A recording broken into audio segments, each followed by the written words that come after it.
Now, 7pm viewers will know that veteran journalist George Negus is our regular guest on Monday nights, but what you may not know is that George has a son who's following in his footsteps. Please welcome young naturalist and budding TV presenter Serge Negus. How you going, guys? Welcome to the show. Now, you went out and you filmed a story for us on cane toads. Obviously a stunning, beautiful creature. Why the fascination with cane toads? Biologically in their own right they are, but yeah, I went up there because cane toads are one of the biggest problems facing our native wildlife because they're so poisonous that they can even kill some of our deadliest snakes, so it's really a big issue. Hang on, yeah, but we want our deadliest snakes dead, don't we? One thing you have to understand, in Australia, reptiles and snakes really run the boat as far as ecological processes go, so when you start mucking around with them, you're going to change the whole ecosystem. So it's really important, and I went up there to check it out. This is Fog Dam in the Northern Territory. It has the highest concentration of snakes of anywhere in the world. We're here to see what kind of effect the toad has had on the species around here. This is a perfect habitat for cane toads, and so it's obviously going to be one of the places where snakes are hit hard. The sad thing is they were introduced to Australia to eat the cane beetle in the cane farms of Queensland, and they were never going to because the cane beetles are always at the very top of the cane, and these things can't even jump higher than maybe a foot. So it was a complete waste, and it's such a shame because it's ruined a lot of Northern Australia's wildlife. Because the toads are poisonous, they kill would-be predators. Even our deadliest snakes are being wiped out. King brown snake populations have been decimated to the point where we'll be lucky to see even one around these parts. What was that? Snake. Oh my God, it's Death Adder! Marshall, quick, bring the jig! Bring the jig! This is very, very rare and exciting for us because these guys get absolutely hammered by the cane toads.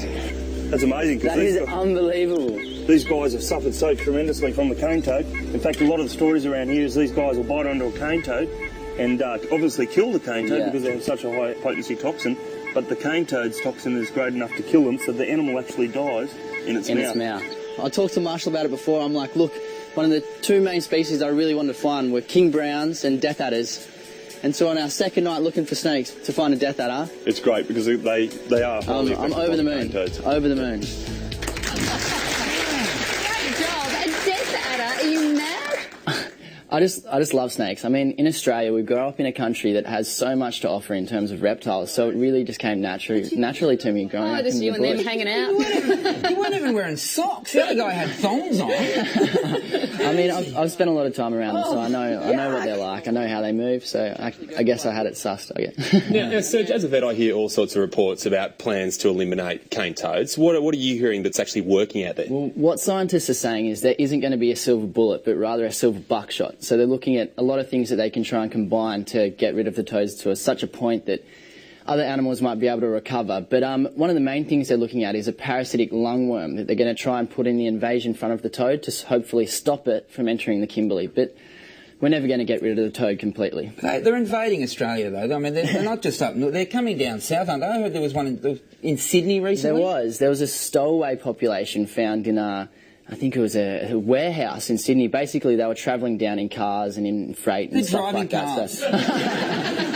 Yeah, well, hopping a ride, getting a taxi lift down. But no, they're not going to be able to breed. What they've found is it's too cold and basically, yeah, they're just a stowaway group. So just listening to you talk, Serge, there's so much passion when you talk about animals. Where has this come from?